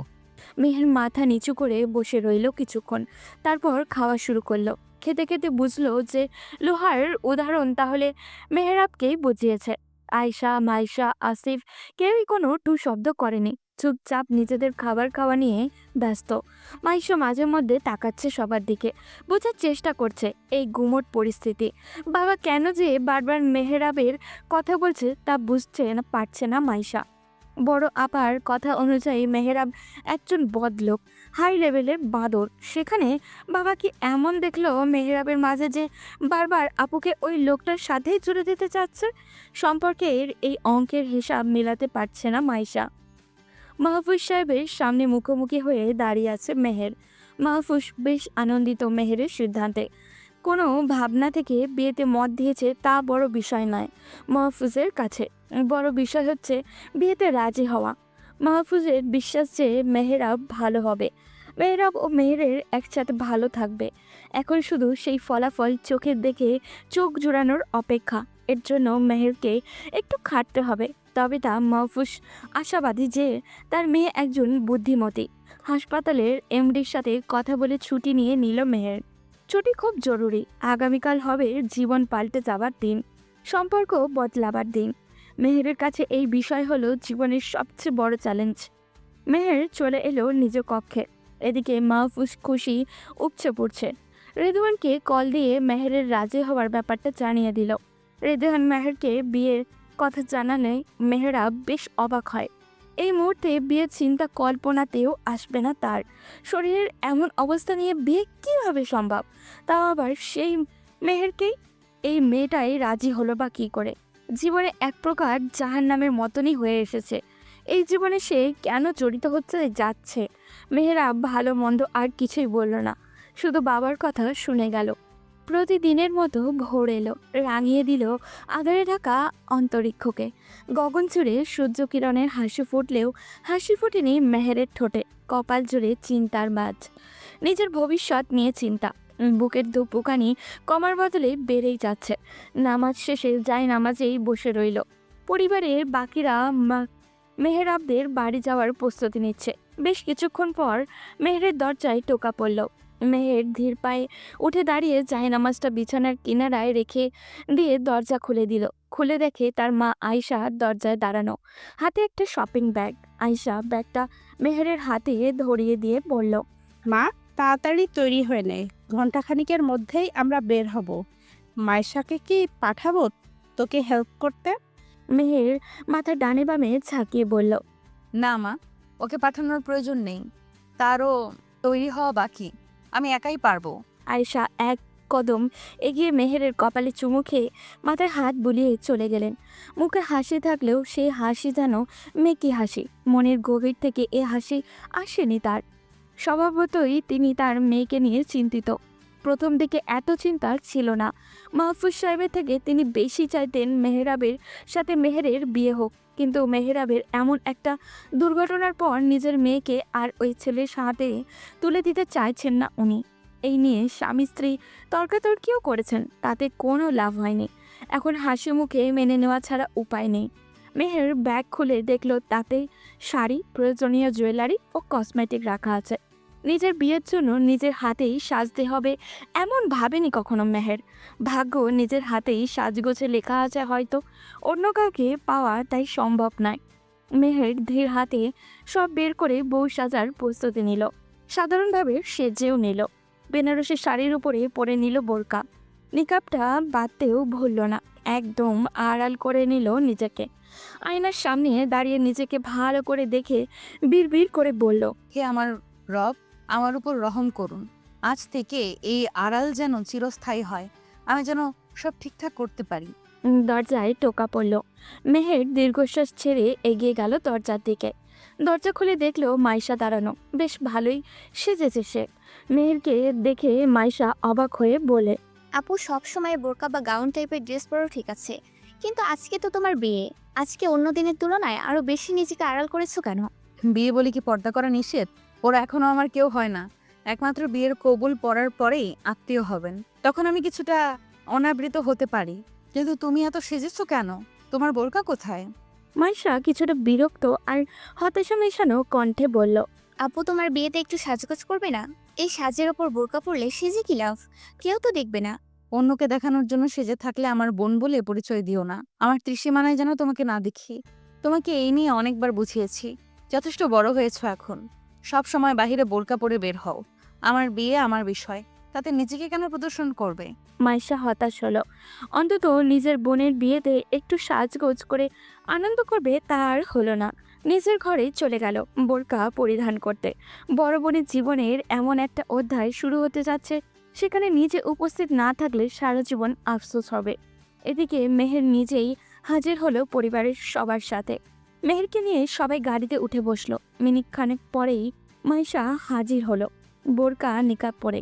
নিকাবের আড়ালে হাসলো মেহের। মাইশা মেহেরের পাশে এসে বসলে মেহের মাইশার হাত জড়িয়ে ধরে বলল, গুড গার্ল, নিজেকে কখনো খোলা মিষ্টান্নের মতো প্রদর্শন করবে না, এতে পোকার আক্রমণ হতে পারে। নিজেকে সব সময় প্যাকেটজাত করে রাখবে। সাজগোজ করতে ইচ্ছে হলে ঘরে করবে, এতে সমস্যা নেই। মাইশা আরও এক হাতে মেহেরের হাত চেপে ধরে বলল, মনে থাকবে আপু, আজকের ভুলের জন্য মাপ চাইছি, প্লিজ রাগ করো না। মেহের হাসলো। মাইশা ঠিকই বুঝতে পারল মেহেরের হাসি। দুই বোন হাত জড়াজড়ি করে বসে রইল। গাড়ি চলল তার আপন ঠিকানায়। ঘণ্টাখানেক পর পৌঁছে গেল মেহেরাবদের বাড়ির সামনে। ওদের আসার অপেক্ষায় ছিলেন রেদওয়ান সাহেব। রেদওয়ান সাহেব মাহফুজ সাহেব আর আসিফকে নিয়ে মেহেরাবের ঘরে গেল। সেখানে কাজীও উপস্থিত ছিলেন। একদিকে সাফিয়া আর রিদি মিলে মেহের, আয়শা ও মাইশাকে নিয়ে ওদের রুমে গেল। মেয়ের হাত পা কাঁপছে। আজকে প্রথম এলো এই বাড়িতে। এখানে হবে আজ থেকে স্থানীয় নিবাস। রিদি বারবার মেহেরের দিকে তাকাচ্ছে, মনে মনে ভাবছে, এই বিয়ের দিনেও কি এমন কেউ পর্দা করে? সাফিয়া মেহের ও মেহেরের মা বোনকে বলল, এই ঘরে তো আর পুরুষ নেই, অন্তত ঘুমটা খুলে বসো। আয়েশা ও মাইশা ঘোমটা খুলে বসলো। তারপর মেহেরের নিকাব খুলল। মেহেরকে সাফিয়া বা রিদি আগে একবারও দেখেনি। এই প্রথম দেখে ওদের মুখ থেকে বের হয়ে এলো, মার্শাল্লাহ। আয়েশাকে নিয়ে সাফিয়া একটু রান্নাঘরের দিকেই গেল। আয়েশা চাচ্ছিল সাফিয়ার সাথে আলাদা করে একটু কথা বলতে। মেয়েটাকে এমন এক ছেলের হাতে তুলে দিতে চাচ্ছে, একটু কথা তো বলাই উচিত। এদিকে ঘরে মেহের, মাইশা ও রিদি রয়ে গেল। রিদি একবার মেহের আর একবার মাইশার দিকে তাকাচ্ছে। দুই বোনই মাশাআল্লাহ, তবে ওদের বোরকা পরা দেখে একটু অস্বস্তি হচ্ছে। বিয়ের আনন্দে সাজগোজের উপরে বোরকা কেমন বেমানান লাগছে রিদির কাছে। রিদি একটা আকাশি রঙের গ্রাউন্ড পরে মোটামুটি সাজগোজ করেছে।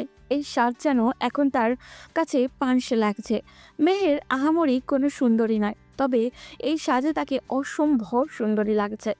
বিয়ের ফুল ফোটেরা কি মেয়েদের সৌন্দর্য বাড়ে, মেয়েরকেও সেই জন্য হয়তো এমন আকর্ষণীয় লাগছে। বোরকাটা খুললে হয়তো সৌন্দর্য আরও ঠিকরে পড়বে। রিদি মেহেরের পাশে গিয়ে বসে পড়ল। ঘাড় কাত করে মেহেরের চেহারার দিকে তাকিয়ে বলল, আমার ভাইয়া এমন একজন মানুষকে রিজেক্ট কেন করলো তা আমার মাথায় আসছে না। মাইশা চট করে বলে উঠল। জনাবা, আপনার ভাইয়া গর্ধব না হলে এমনটা করতো না। রিদি মাইশার দিকে ভ্রু কুচকে তাকিয়ে বলল, গর্ধব কি? গর্ধব হলো গাধা, গাধা না হলে কেউ এমন করে না। রিদি কিঞ্চিত রাগান্বিত কণ্ঠে বলল। আমার ভাইয়াকে গাধা বলার তুমি কে? মাইশার জবাব দিয়ে যাবে এমন সময় মেহের বলল, চুপ থাকো মাইশা, এইভাবে কারো সম্পর্কে বলা উচিত নয়, তাও আবার তার পরিবারের সামনে। মুখে লাগাম লাগাও, এমন যেন না শুনি। যদিও মেহের আস্তে করে এই কথাগুলো বলল, তবে ছোট বোনের প্রতি বড় বোনের স্নেহের শাসন হৃদের হৃদয় ছুঁয়ে গেল।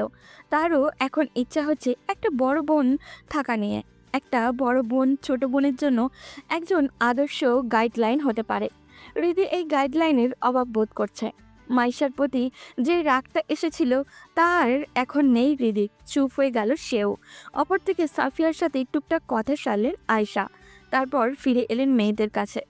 আয়শা নিজে বোরকা খুলে মেয়েদেরও বোরকা খুলে ফেলতে বললেন, যেহেতু এঘরে পুরুষ কেউই নেই।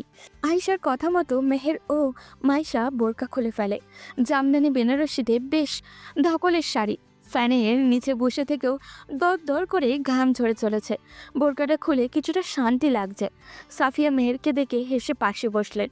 বোকা মেহরাব এমন একটা মেয়েকে কেন বিয়ে করতে চাইলো না সেটাই মাথায় ধরছে না সাফিয়ার। ধরছে না বলে ভুল হবে, সঙ্গদেশে লোহা ভাসে বলে একটা কথা আছে না। মেহরাবের অবস্থাও এমন। যেসব বন্ধুদের সাথে চলে তারা কোনো ভালো মানের ছেলে নয়, যে কারণে মেহরাবের চিন্তাভাবনাও সেই রূপই হয়েছে। কিছুক্ষণ পরেই রেদওয়ান সাহেব দরজায় টোকা দিল। সাফিয়া এগিয়ে গিয়ে মৃদু দরজা খুলে দিল। রেদওয়ান সাহেব বললেন, কাজী সাহেব বিয়ে পড়াবে, ভেতরে যেতে হবে। সাফিয়া রেদওয়ান সাহেবকে 2 মিনিট দাঁড়াতে বলে কভারের দিকে গেলেন। সেখান থেকে বড় একটা চাদর বের করে বিছানার স্ট্যান্ডের উপরে চাদর মেলে দিলেন। তারপর গিয়ে দরজা খুলে দিলে রেদওয়ান সাহেব কাজী সাহেবকে নিয়ে ভেতরে প্রবেশ করলেন। আসিফও পিছু পিছু এসেছে। কিছুক্ষণের মধ্যেই বিয়ে পড়ানো হয়ে গেল। 2 হাত তুলে দোয়া করলো সবাই। মেয়ের স্তব্ধ হয়ে বসে আছে। হুট করেই সম্পর্ক পাল্টে গেল। সম্পর্কের নতুন ধাপগুলো কিভাবে শুরু করবে সে নিয়ে ভাবনায় তলিয়ে আছে মেহের। রীতি মেহেরের সঙ্গ ছাড়তেই চাইছে না। তার যেন সমস্ত আকর্ষণ এখন মেহেরের দিকে। মনে তার ভীষণ আনন্দ দোলা দিচ্ছে। আজ এত খুশি হবে বলে সে কখনো আশা করেনি। মেহের ও মেহরাবকে একসাথেই বসানো হলো। এঘরে মুরব্বীরা এখন কেউই নেই। আছে শুধু মেহের আর মেহরাব, রিদি, মাইশা ও আসিফ। মাইশা ইতিমধ্যেই মেহেরের হুকুম মতে বোরকা পরে ফেলেছে। অতি প্রয়োজন ছাড়া যাতে কথা না বলে সেই সম্পর্কেও হুঁশিয়ারি করে দিয়েছে। এদিকে মেহরাব মেহেরের দিকে তাকাচ্ছেই না। তার যেন বিন্দু মাত্র ইচ্ছা নেই নতুন বউকে দেখার। সবাই মিষ্টি মুখ করা নিয়ে ব্যস্ত। রিদি মেহরাবের হাতে কাঁটা চামচ দিয়ে একটা মিষ্টি ধরিয়ে দিয়ে বলল, মিষ্টি বউকে নিজ হাতে মিষ্টি মুখ করাও ভাইয়া। তোকে পাকনামি করতে কে বলেছে? দূরে থাক এখন। তুমি একটা রসকসহীন কুমির। বিয়ে হয়ে গেছে, এখন একটু মিষ্টির মতো রসালো হও না। যাবি নাকি ধোলাই করতে হবে তোকে? যাচ্ছি যাচ্ছি, বড় ভাই না ছাই। কথায় কথায় ঝাড়ি দেয় শুধু। আমার ভাবির সাথে এভাবে কথা বললে তোমার খবর আছে। রিদি চলে গেল মেহরাবের পাশ থেকে। মেহের চুপচাপ সব শুনছিল। ভাই বোনের খুনসুটিতে তারও কিছু বলার নেই। মেহরাব হাত থেকে মিষ্টির চামচটা রেখে দিল সামনের প্লেটে। মেহের না তাকালেও তা বুঝতে পারল কেউ কারোর সাথে কোনো কথা বলছে না। মেয়ের হাসাহাসি জোরালো আওয়াজ পেয়ে সামনের দিকে মাথা তুলে দেখল মাইশা, আসিফ এবং রিদি একসাথে বসে আড্ডা দিচ্ছে। মেহের এমনভাবে আসিফকে ডাকলো যেন মেহের রেগে আছে। মেহেরের ডাকে সবাই চুপচাপ। মেহরাব তাকালো মেহেরের দিকে। আসিফকে উদ্দেশ্য করে মেহের বলল, আসিফ, রিদি তোমার নিজের মায়ের পেটের বোন নয়, সাবধান। এমন হাসি তামাশা যেন দ্বিতীয়বার আর না দেখি। আজই প্রথম, আজই শেষ। আসিফ আন্দাজ করতে পারল মেহের কি নিয়ে সাবধান করছে।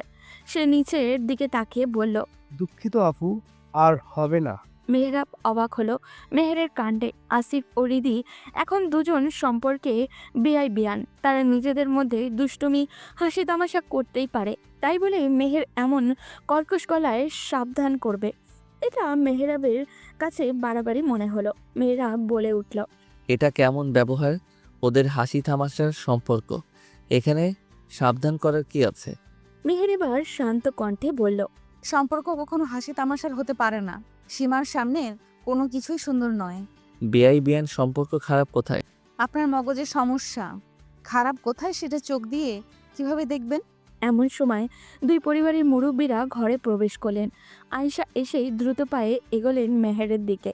তারপর মেহেরের মাথায় হাত রেখে বললেন, মেয়ে মানুষের গলার আওয়াজ বেশি হতে নেই, এটা সবসময় মনে রাখবে। তোমার বাবার সাথে আমি কেমন ব্যবহার করি তা নিশ্চয়ই দেখেছো। আশা করি আমার থেকেও তুমি ভালো করে সংসার সামলাতে পারবে। মেহের শুধু মুচকি হাসল। মাহফুজ সাহেব তখন রেদওয়ান সাহেবকে বললেন, আজকে তাহলে আমরা ফিরে যাই। মাইশা থাকুক বোনের সাথে। আগামীকাল মেহরাব আর মেহের তো আমাদের বাসায় যাবে। রেদওয়ান সাহেব বন্ধুকে জড়িয়ে ধরে বললেন, আমার আরেক মেয়ের যত্ন আশা করছি আমি ভালো করেই রাখবো। চিন্তা করো না বন্ধু। তারপর মাহফুজ সাহেব মেহেরের কাছে গিয়ে টুকটাক কথা বলে বিদায় জানালো। সাথে করে খাবার প্যাক করে দিল সাফিয়া, যাতে বাসায় পৌঁছে আর রান্না করতে না হয়। বেলা অনেকটাই আছে, সবে দুপুর। চাইলে আরও কিছুক্ষণ সময় থাকতে পারত ওরা, কিন্তু কিভাবে চলে গেল তা বোধগম্য নয় মেহেরের। মাইশাকে রিদি তার ঘরে নিয়ে গেল। মেহরাবকে নেওয়া হলো মেহরাবের ঘরে। দুপুরের আজান হওয়াতে মেহের নামাজের প্রস্তুতি নিচ্ছে। মেয়েরাও হুইল চেয়ার করে বাইরে চলে আসে। নিজের ঘরে অপছন্দের রমণী ঘুরপাক খাচ্ছে, সেটা তার মোটেও ভালো লাগছে না। মেহের জায়নামাজ খুঁজছে, কিন্তু পাবে বলে আশা নেই। এমন সময় সাফিয়া এলেন ঘরে। এসে মেহেরের হাতে একটা সেট রেডিমেড 3 পিস আর একটা জায়নামাজ তুলে দিলেন। চলে যাওয়ার আগে বলে গেলেন, তুমি আমার আরেক মেয়ে, নিজের মায়ের কাছে যেভাবে যা চাইতে আমার কাছেও চাইবে যতদিন বেঁচে আছি। ইনশাল্লাহ মায়ের অভাব বোধ হতে দেব না। বাক্য দুটো মেহেরের বেশ ভালো লাগলো, মনে প্রশান্তিও জাগলো। সব শাশুড়ি যদি নিজ মায়ের মতো হন তবে শান্তি বিদ্যমান। মেহের দরজা লাগিয়ে দিল কাপড় পাল্টাতে। নামাজ শেষ হতে না হতেই দরজায় টোকা পড়ল। মেহের চায়নামাজ তুলে বিছানার কিনারায় রেখে গিয়ে দরজা খুলে দিল। দেখলো রিদি আর মাইশা দাঁড়ানো। মাইশার আগে রিদি ঘরে প্রবেশ করে ফেলল। মেহেরের এক হাত জড়িয়ে ধরে ধরে বলল, ভাবি দুপুরে খাবার খাবে চলো, তখন তো কিছুই খাওনি। মেহের অপর হাতে মাথায় ভালো করে ঘোমটা টেনে বলল, একটুখানি পরে যাই। হুম, তা হবে না, এখন মানে এখনই। খাবার খাওয়ার পর আরো কাজ আছে। মাইশা এসে মেহেরের আর এক হাত জড়িয়ে ধরে বলল। আপু চলো না, খাওয়ার পর ইম্পর্টেন্ট একটা কাজ আছে। মেহের আর কিছু বলল না। ওরা দুজন যে তাকে এখন ছাড়বে না তা ভালো করেই বুঝতে পারছে মেহের। খাবার টেবিলের সামনে যেতেই দেখলো শাশুড়ি খাবার সাজিয়ে অপেক্ষা করছেন। বাসার দুইজন পুরুষ এখনো উপস্থিত নেই এখানে। সামনে রাখা এত খাবার তো আর মেহের একা খাবে না। মাইশা ও রিদি দুজনে মিলে মেহেরকে চেয়ারে বসিয়ে দিয়ে মেহেরের সামনে খাবার পরিবেশন করে দিচ্ছিল। এমন সময় মেহের বলল, তোমরাও বসো, মা আপনিও বসুন। সাফিয়া হেসে মেহেরের পাশের চেয়ারটায় বসে বললেন, এগুলো সব তোমার জন্য। নতুন বইয়ের আপ্যায়ন বলে কথা। এখন তুমি হচ্ছ সাবজেক্ট আর বাকি সবাই অবজেক্ট। সাফিয়া কথাগুলো কেমন লাগলো মেহেরের, যেন সে নিজের বাবার গৃহেই আছে। এমন আল্লাহ যদি চিরদিন থাকে তবে মন্দ হবে না। মেহেরের চোখে মুখে কিছুটা বিস্ময় দোল খাচ্ছে। মেহের বলল, এতগুলো আইটেম আমার জন্য? মা আমার দ্বারা অসম্ভব। আর আমি একা সাবজেক্ট হতে চাই না, এখানের প্রত্যেকেই এক একটা সাবজেক্ট। রিদি অধৈর্য হয়ে বলল, উফ ভাবি যান আগে খাবার খান। এই সাবজেক্ট অবজেক্টের গ্রামার পরে না হয়ে আলোচনা করা যাবে। মেহের মুচকি হাসলো রিদির কথায়। সাফিয়া নিজ হাতে খাবার নিয়ে মেহেরকে খাইয়ে দিল। মেহের নিজ হাতেই খেতে চেয়েছিল, কিন্তু শাশুড়ির আবদার ফেলতে পারল না ও। এই মুহূর্তটা মেহেরের কাছে এক টুকরো সোনালি স্মৃতি হয়ে থাকবে সব সময়। ভবিষ্যতে কি হবে সেটা নিয়ে চিন্তা না করে বর্তমানটাকে উপভোগ করবে। বর্তমান ঠিক থাকলে ভবিষ্যৎ এমনিতেই সুন্দর হবে। ভবিষ্যৎ সময় বর্তমান সময়ের উপরে নির্ভরশীল। খাওয়া শেষে রিদি আর মাইশা দুজন মেহেন্দি নিয়ে বসে পড়ল। খাবার খাওয়ার শেষে চেয়ার ছেড়ে মেহেরকে উঠতে হয়নি। রিদি ও মাইশা দুজনে দুদিকে চেয়ারে টেনে বসে দুজন দুহাত দখল করলো মেহেন্দি পরানোর জন্য। বিয়ের মতো সুন্দর একটা সময়ে কনের হাতে মেহেন্দি দেওয়া হবে না, তা হয় নাকি?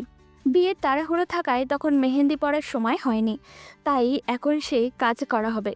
দু হাত ভর্তি করে মেহেন্দি পরানো হলো। তারপর মেহেরকে নিজ কক্ষে রেখে আসা হলো। মেহের বিছানার কিনারায় বসে বসে রুমের চারপাশে নজর বোলাচ্ছে। মনে মনে কত কি ভাবনা ঘুরে বেড়াচ্ছে। মেহেরাবের সাথে কি আসলেই সম্পর্কটা সুন্দরভাবে এগোনো সম্ভব? সম্ভব না হলেও সম্ভব করতে হবে। মেহের উঠে জানালার পাশে গেল। বিকেলের পরন্ত রোদের তেজ কমতে শুরু করেছে, যদিও তেজ কমার ব্যাপারটা খুবই সামান্য। ঝিরিঝিরি বাতাস জানলার পর্দায় দোল জাগাচ্ছে। মেহের বাইরের গাছগুলোর দিকে তাকিয়ে আছে। এমন সময় দরজায় আওয়াজ হলো। মেহের পিছনে তাকিয়ে দেখলো মেহেরাব ঘরে প্রবেশ করছে। মেহের কিছু বলল না, চুপচাপ করে জায়গাতেই দাঁড়িয়ে রইল। মেহেরাব মেহেরকে খেয়াল করেনি। এসেই সে গায়ে পাঞ্জাবি খোলা আরম্ভ করলো। পুরোপুরি খোলা হতেই মেহের সামনে এসে দাঁড়ায়। মেহেরাব চমকে ওঠে। পাঞ্জাবিটা বুকের উপরে ঢেকে নেওয়ার ব্যর্থ চেষ্টা করতে করতে মেহেরাব বলল, শাকচুন্নির মতো পুরুষ মানুষের ঘরে এভাবে হুটহাট ঢুকে পড়ো কেন? লজ্জাবোধ কি নেই কিছু? মেহের মেহেরাবের সামনে বিছানায় বসতে বসতে বলল, তা এখানে পুরুষটাকে? কেন আমাকে কি পুরুষ বলে মনে হয় না? যে পুরুষ এই ঘরে আছে সে আমার লিখিত সম্পত্তি। বৈবাহিক সকল নিয়ম মেনে তার সাথে আবদ্ধ হয়েছি। এই ঘর এখন আমার, অন্য পুরুষের নয়। সো এখন আমি শাকচুন্নি হলেও আপনার স্ত্রী। তাহলে খুব ভালো করে দেখো। কথাটা মেহেরাব ব্যঙ্গ করে বলে শরীর থেকে পাঞ্জাবি সরিয়ে ছুঁড়ে ফেললো বিছানায়। মেহের মুচকে হাসা শুরু করলো। এমন হাসি দেখে মেহেরাব কয়েক সেকেন্ডের জন্য থমকে রইল। তারপর হঠাৎই মাথা ছাড়া দিয়ে পড়ল, এভাবে হাসার কি হলো? আপনার কি দেখবো বলুন তো? 6 প্যাক 4 প্যাক বলতে বডিতে কিছুই নেই যে আমি লক্ষ্মী দৃষ্টিতে তাকাবো। যা আছে তা 1 প্যাক। তবে এতে আমার সমস্যা নেই। আপনার বডি শেপ দেখে আমি আপনাকে বিয়ে করিনি। আপনার দৈহিক অবস্থা আপনি আমার থেকে নিজেই ভালো জানেন। মেহেরাব সরে গেল ওয়ার্ড্রবের দিকে। এগোতে এগোতে বলল, মুখে যেন খই ফোটে। এই মেয়ে নাকি স্বর্ণ? আমাকে দয়া দেখিয়ে বিয়ে করালো, স্বামীর সাথে তাচ্ছিল্য করার সুযোগ পেয়েছে। মেহের কথাগুলো স্পষ্টই শুনল। মেহরাবকে ডেকে সে বলল, শুনুন, আপনাকে দয়া দেখিয়ে বিয়ে করিনি। আপনার উপর যেন আল্লাহর রহমত দেন এবং আপনার অগোছালো জীবনটা গোছানো হয় সেই আশাতেই আপনার সাথে জড়ানো। প্লিজ, আমি একটু ভালো থাকতে চাই। ইহকাল আর পরকাল 2 কালই চাই। মেহরাব চুপ করে শুনল মেহেরের কথাগুলো। কোনো উত্তর না দিয়ে একটা টি শার্ট পরে বের হয়ে গেল রুম থেকে। মেহের দীর্ঘশ্বাস ফেলল মেহরাবের যাওয়ার পানে চেয়ে। হাতের মেহেন্দির দিকে তাকিয়ে দেখল শুকিয়ে গিয়েছে প্রায়। ওয়াশরুমে চলে গেল হাত ধুয়ে ফেলতে। আসরের আজান হয়ে যাওয়ার একেবারে অজু সেরেই বের হলো মেহের। নামাজ শেষে 2 হাতে তুলে অশ্রু ঝরিয়ে যাচ্ছে ভবিষ্যতের জন্য। রবের নিকট যত চাওয়া পাওয়া আর আবদার, এছাড়া যে আর কোনো উপায় নেই। তিনি রহম না করলে কোনোভাবেই কোনো কিছু সুন্দর হওয়া সম্ভব নয়। মেহরাব ঘরে প্রবেশ করে দেখল মেহেরের কান্না। এই অবস্থায় দেখে মেহরাবের হৃদয়টা কেমন মোচড় দিয়ে উঠল। সে স্পষ্টই মেহেরের মনেচাতে বলে যাওয়া কথাগুলো শুনছিল, যতটা আবেগ নিয়ে কেউ কারোর জন্য রবের নিকট দোয়া করে। মেহরাবের অস্বস্তি হলো। মেয়েটার সাথে ভালো ব্যবহার এখনো পর্যন্ত করেনি ও, কিন্তু মেয়েটা ইতিমধ্যেই সব গুছিয়ে ওঠার চেষ্টা করছে। মেহেরকে যত দেখছে ততই যেন অবাক হচ্ছে। নামাজ শেষ হলো মেহেরের। মেহেরের পাশ দিয়ে ফিরে মেহরাবকে দেখল, সাথে সাথেই চোখ ফিরিয়ে নিল অন্যদিকে। নিজেও কান্না ভেজা চোখ অন্য কেউ দেখলে কেমন জানি অস্বস্তি হয় মেহেরের। দ্রুত জায়নামাজ তুলে ভালো করে চোখ মুখ মুছে নিল। সন্ধ্যায় আমার কিছু ফ্রেন্ড আসবে, সেজেগুজে তৈরি থেকো। মেহমানের সামনে খ্যাতের মতো যেও না। ফ্রেন্ড কারা, ছেলে নাকি মেয়ে? মেহরাব গর্ব করে বলল, আমার ক্যারেক্টার এত খারাপ নাকি? অবশ্যই। আবার সব ছেলে বন্ধু? আপনার চরিত্র খুবই গন্ধযুক্ত। বলি, বউটা কার, আপনার নাকি আপনার বন্ধুদের? পরপুরুষের সামনে নিজের বউকে যেতে বলতে লজ্জা হয় না আপনার? এত কিছু শুনতে চাচ্ছি না। সন্ধ্যায় তৈরি থাকবে, ব্যাস। মেহের ছলছল চোখে তাকিয়ে রইল কিছুক্ষণ মেহরাবের প্রস্থানের দিকে। লোকটাকে কি করে সামলাবে সেটাই চিন্তা। বিয়ের প্রথম দিনেই কোথা থেকে বন্ধুরা এসে হানা দিচ্ছে। এদের শিক্ষা দেওয়ার দরকার, কিন্তু কিভাবে কি করা যায়? দেখতে দেখতে সন্ধ্যা চলে এলো। মাগরিবের পরপরই মেহরাবের 4 জন বন্ধু চলে এলো। শাহিন নামের একজনের শুধু বউ আছে। সে অবশ্য তার স্ত্রীকে সাথে করে নিয়ে এসেছে শো অফ করার জন্য। সেই সাজগোজ করেছে শাহিনের স্ত্রী। মেহের আড়াল থেকে শুনছিল ওদের আড্ডাবাজি। মেয়েটা জর্জেট শাড়ি পরে এসেছে। দেহের আগা থেকে গোড়া অবধি সবকিছু স্পষ্ট বোঝা যাচ্ছে। ছেলেগুলো সৌন্দর্য নিয়ে কমেন্ট করতেই ব্যস্ত। মেয়েরাও সেখানে সামিল হয়েছে। মেহেরের ভীষণ রাগ হচ্ছে। তার সদ্য হওয়ার স্বামী কিনা অন্য একটা মেয়ের রূপের প্রশংসায় পঞ্চমুখ। ভাবি ভাবি ডেকে অশ্লীলতার ছড়াছড়ি। বেশ খানিকক্ষণ আড্ডার পর সবাই জেদ ধরেছে মেহরাবের নতুন বউ দেখার জন্য। একটা রুমেই বসা ছিল সব বন্ধুরা। রিধি এসে ওদের নাস্তা পানি দিয়ে গেছিল। সাফিয়ার কাছে মেহরাবের এই বন্ধুগুলো ভালো ঠেকে না। রেদওয়ান সাহেব এই মুহূর্তে বাড়িতে নেই। মেহরাব মেহেরকে ডাকার জন্য নিচের রুমের দিকে এলো। মেহের আড়াল থেকে দেখছে সেটা। দ্রুতই সে ঘরের ভেতরে চলে গেল। মেহরাব ঘরে প্রবেশ করে বেশ অবাক হলো। মেহেরকে দেখে তার চক্ষু চড়ক গাছ। মেয়েটা করলোটা কি? মেহরাব এসে দেখলো মেহের বোরকা পরে পুরো পরিপাটি হয়ে গিয়েছে। চোখ দুটো ব্যতীত আর কোনো কিছুই দেখা যাচ্ছে না। এটা কি করেছো তুমি? এভাবে প্যাকেট হয়েছে কেন? আমার এক ফ্রেন্ডের ওয়াইফ এসেছে, দেখবে সে কত স্মার্ট, পরিবেশ বোঝে সে। তোমাকে এতবার বলার পরেও তুমি বোরকা পরে আছো ঘরের ভেতর। বিয়ের প্রথম দিনেই যা অবাধ্য হচ্ছ, আর কয়দিন পার হলে না জানি কি হয়। তোমার মতিগতি বেশ বুঝতে পারছি। বন্ধুদের সামনে আমাকে অপমান না করলে শান্তি হচ্ছে না তোমার? আপনার মতো কি আমাকেও নির্লজ্জ ভাবেন? মেহরাব দাঁত কটকটিয়ে বলল, আমার মতো মানে? নির্লজ্জের মতো করেছিটা কি? বুঝেছি, ঝগড়া বাঁধাতে চাচ্ছ। অন্যের বউয়ের দিকে গোল আলোর মতো বড় বড় চোখ করে তাকিয়ে থাকেন। এক একজন মজা করার ছলে কি বাজে বাজে মন্তব্য করছে। আপনি বসে বসে সেসব গিলছেন। ওখানে আপনার ওই বন্ধুর বউয়ের মতো গেলে আমিও যে এমন বাজে মন্তব্য পাবো না তার কি গ্যারান্টি? আমার বউকে এসব কেউ বলবে না, এত সাহস কাউকে দেইনি। অন্যকে সম্মান না দিলে আপনাকেও কেউ সম্মান দিবে না। অন্যের বউকে নিয়ে কত রং তামাশায় যুক্ত হলে নিজের বউকেও ওরা এমন বাজে কথা বলবে। আপনাদের চোখে পর্দা থাকলে এসব কিছুই হতো না। আমাদের আবার কিসের পর্দা? কি বোঝাতে চাইছো? নারী পুরুষ উভয়ই পর্দা মেনে চলা ফরজ। সত্যি কথা বলতে পুরুষের জন্যই পর্দা আয়াত প্রথমে নাজিল হয়েছে, পরবর্তীতে নারীর পর্দার আয়াত নাজিল হয়েছে। এখন কোনো পুরুষের চোখ যদি কোনো নারীর সৌন্দর্য দর্শন করার অনুমতি পায়, তাহলে তা একমাত্র নিজের স্ত্রী। একজন পুরুষের জন্য নিজ স্ত্রী ব্যতীত অন্য কোনো নারীর চেহারার সৌন্দর্য দেখা বা অন্য কোনো নারীর দেহ আকৃতি অন্তরে অনুভব করা হারাম। মেহরাব মেহেরের কথাগুলো শোনার পর কি বলবে তা ভাবছে।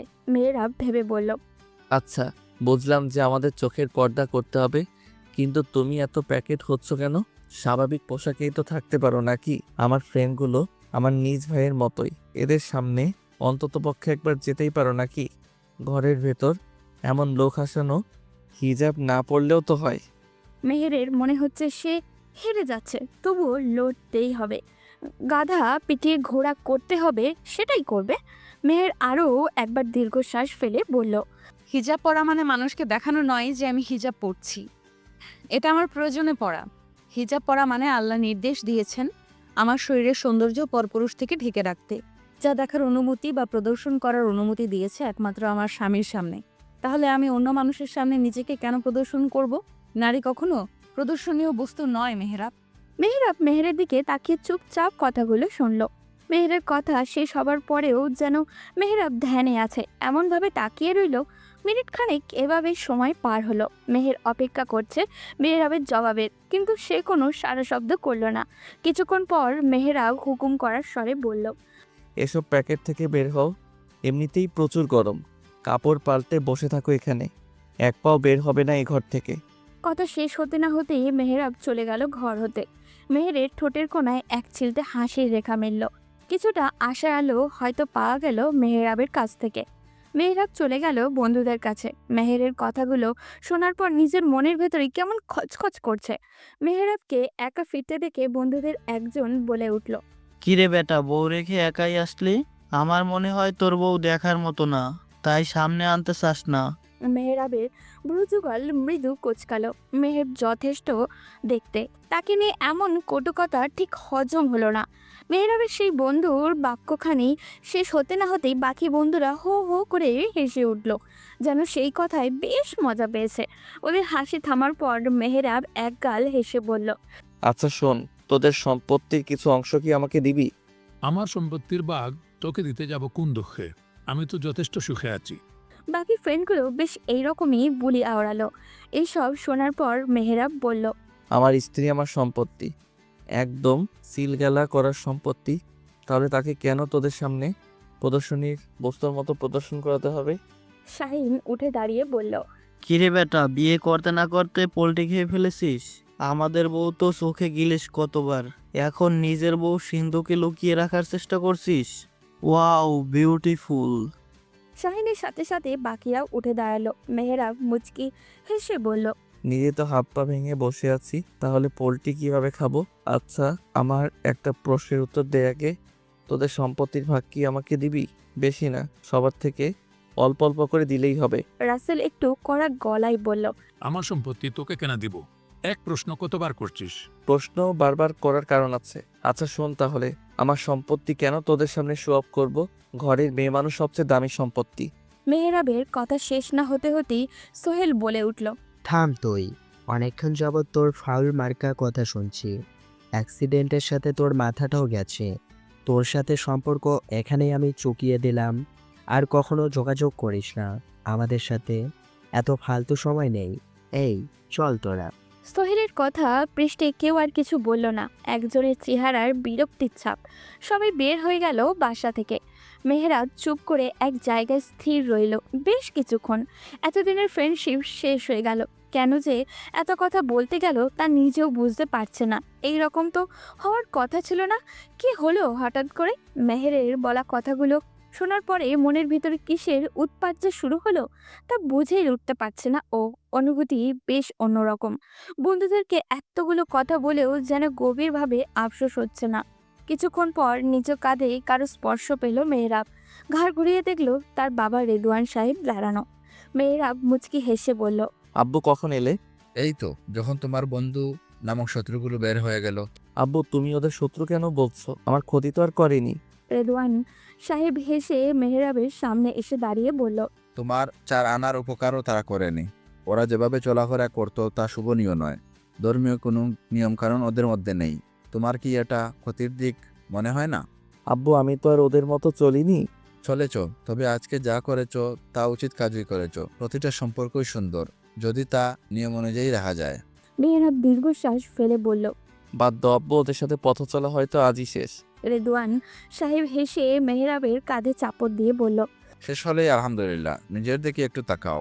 অবশ্যই তুমি ভালো মন্দ বুঝো। তোমার এই বন্ধুগুলো যে তোমার উপকারী না তা তোমাকে এতকালেও বোঝাতে পারেনি। আজ যে বুঝতে পেরেছো তার জন্য শুকরিয়া। আল্লাহ তোমাকে পূর্ণ হেদায়েত দান করুন, আমিন। বাবা ছেলে হাসলো। এ হাসি ভীষণ সুন্দর।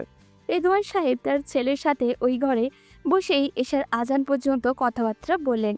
এশার নামাজ পড়ে রাতের খাবার খেতে বসলো সবাই একসাথে। খুব আনন্দঘন মুহূর্ত কাটলো নতুন পরিবারের মানুষজন। মেহেরের মনে হচ্ছে না যে সে এখন শ্বশুর বাড়ি আছে। বাবা মায়ের মতোই সাফিয়া আর রেদওয়ান সাহেব যথার্থ স্নেহ করছেন। মেহের মনে মনে দোয়া করছে এরূপ স্নেহ ভালোবাসা যেন আজীবন থেকে যায়। খাওয়া দাওয়া শেষ করে বাকি রইল দুটো কাজ। 1, মেহেরকে বধূ সাজানো। 2, মেহেরাবের ঘরটাকে সাজানো। মেহেরকে সাজানোর দায়িত্ব দিল রিদি ও মাইশাকে।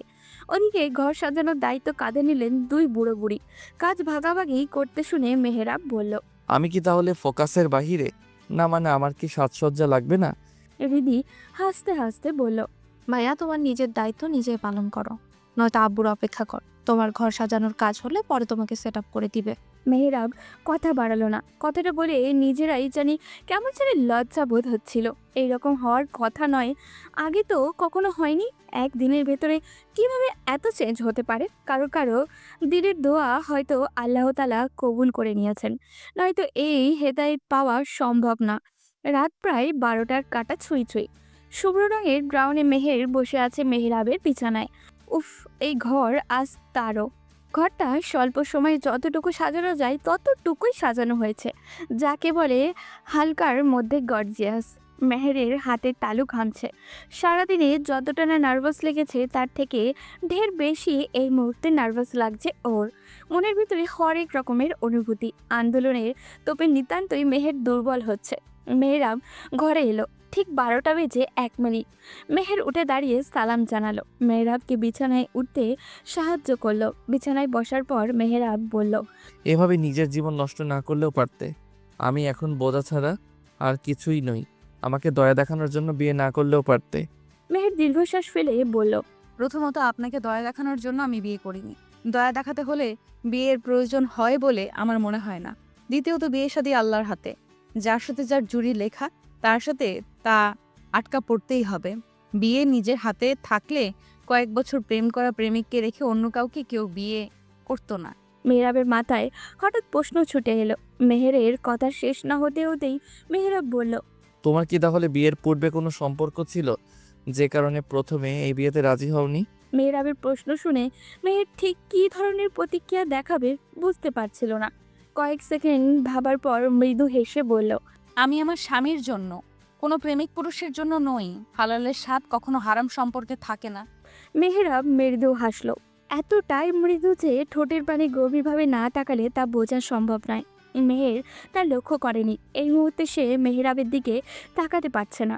দু চোখ জুড়ে লজ্জায় চেপে বসেছে। মেহের নিচের দিকে তাকিয়ে মেহরাবকে বলল, চলুন তাহলে নতুন সূচনা করা যাক। অতপর দুজন দুজনাকে বুঝতে পারার পালা। দুজনের স্বপ্ন আর চাওয়া পাওয়া নিয়ে যত গল্প জমে আছে তা আজই উন্মোচনের পালা। প্রভাতের সূর্যকিরণ আলোকিত চারপাশ। মেহের ভেজা চুল মেলে জানলার পাশে বসে চায়ে ঠোঁট পোড়াচ্ছিল। চাটা রিদি এসে দিয়ে গেছিল। মেহরাব এখনো শুয়ে আছে। মেহের চেষ্টা করেছিল ফজরের নামাজটা আদায় করাতে, কিন্তু সে ব্যর্থ হলো। একাই ফজরের নামাজ আদায় করে 2 হাত তুলে স্বামীর জন্য সুস্থতা ও হেদায়েত চেয়ে দোয়া করছেন। জানলা দিয়ে সবে ফুটে ওঠা সকালটা উপভোগ করছে সে। কতই না নমনীয়তা সকালের ফুটে ওঠা এই আলোয়। মেহরাব আড়মোড়া দিয়ে ঘুম ঘুম চোখ খুলে তাকাতেই দৃষ্টি পড়ে মেহেরের দিকে। স্নিগ্ধ এক সকালে শুভ্র এক রমণীর উপচে পড়া সৌন্দর্যের চোখে আটকালো মেহরাবের। টুলের ওপরে বসে চায়ে চুমুক দিচ্ছে মেহের। এদিকে তার খোলা চুলগুলো বসা অবস্থায় ফ্লোর ছুঁই ছুঁই করছে। ফ্যানের বাতাসে কিছু শুকনো চুল এলোমেলো হয়ে নাচানাচি করছে। মেহরাব আটকে গেল এখানে। এভাবেই একটু একটু করে মেহেরের প্রেমে পিছলে পড়ছে সে। ভবিষ্যতে নাকানে চুবানেও খেতে পারে। মেহরাব সদ্য জেগে ওঠা ঘুমো কণ্ঠে বলল। শুভ সকাল সিনিয়র। মেহের পাশ ফিরে তাকে এক ফালি চাঁদের ন্যায় হাসি দিয়ে বলল। আপনাকেও শুভ সকাল জুনিয়র। মেহেরাব আর কিছু বলল না। উঠে বিছানায় হেলান দিয়ে বসে তাকিয়ে আছে মেহেরের দিকে। কি বলবে খুঁজে পাচ্ছে না ও। মেহের চাই শেষ চুমুক বসিয়ে তাকালো মেহেরাবের দিকে। মেহেরাবের চাহনি দিকে ধপ করে উঠল বুকের ভেতরটা।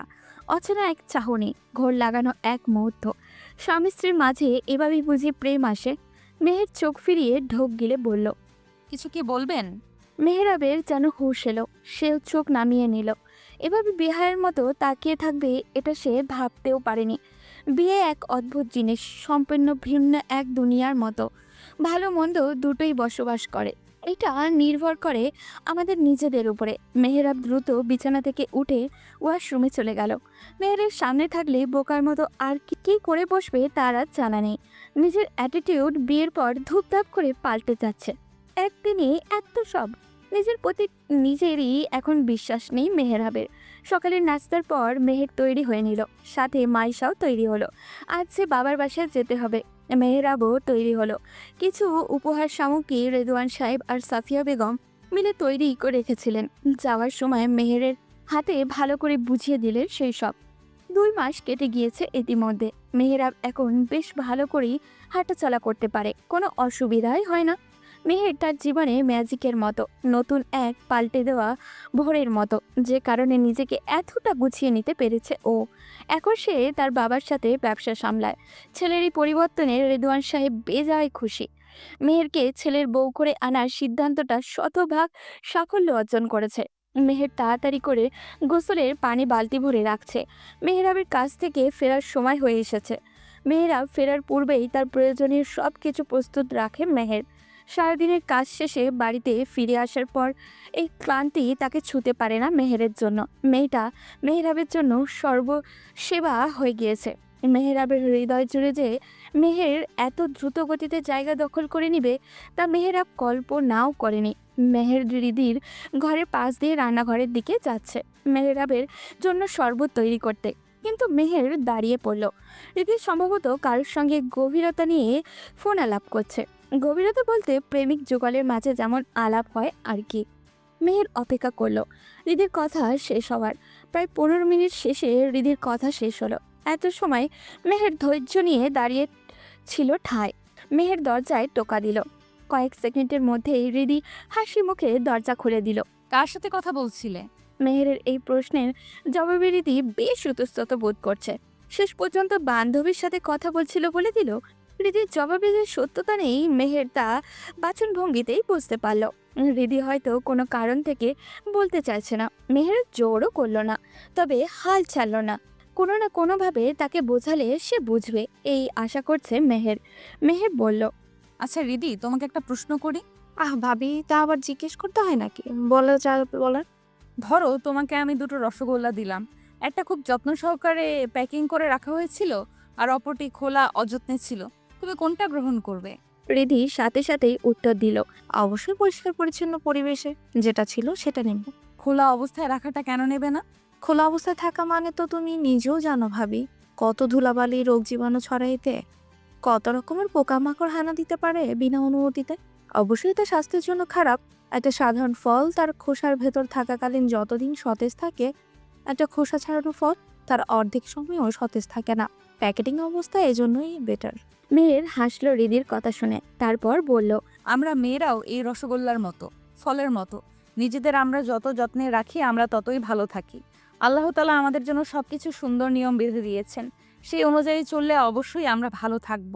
এই ধরো কোনো রিসেপশন করা, বিবাহ বহির্ভূত সম্পর্ক আল্লাহ হারাম করেছেন। তার মানে অবশ্যই এতে বান্দার কল্যাণ লুকিয়ে আছে। রিদি চুপ করে সব শুনল। মেহেরের বলা কথাগুলো তার মস্তিষ্কে গভীরভাবে বসে যাচ্ছে। নিজেকে এখন ছোট মনে হচ্ছে। নিজের ভুলগুলো যেন চোখের সামনে সব ভেসে উঠেছে। মেহের আবারও বলল। তোমার বিয়ে এখন দেওয়াই যায়। নিজের পছন্দ থাকলে জানাতে পারো। মনে রেখো রিদি, আল্লাহ সব দেখছেন। ওনার নজর থেকে নিরাকার কোনো প্রাণীও বাদ যায় না। মেহের আর কথা বাড়ালো না। বাইরে আসতেই দেখলো মেহেরাব চলে এসেছে। মেহের ছুটল স্বামীর দিকে। মেহেরাব চট করে মেহেরকে জড়িয়ে ধরল। বাসায় শুধু রিদি ছিল। মেহের লজ্জা পেয়ে বলে, কি বাসায় এখন হৃদি আছে? থাকুক, সে বের হবে না এখন। তাকে অনেক আগে থেকে আদেশে দিয়ে রেখেছি। এখন একটু বুক পিঞ্জিরে চুপটি করে থাকো। সারাদিন কতটা খালি খালি লাগে আমার পাখিটার জন্য। মেহের স্বামীর বুকে মুখ লুকিয়ে হাসলো। এই শান্তি আল্লাহ প্রদত্ত, অন্য কোথাও তা পাওয়া সম্ভব নয়। দুটো ভিন্ন মানসিকতার মানুষ আজ এক রঙে রঙিন হয়ে গিয়েছে।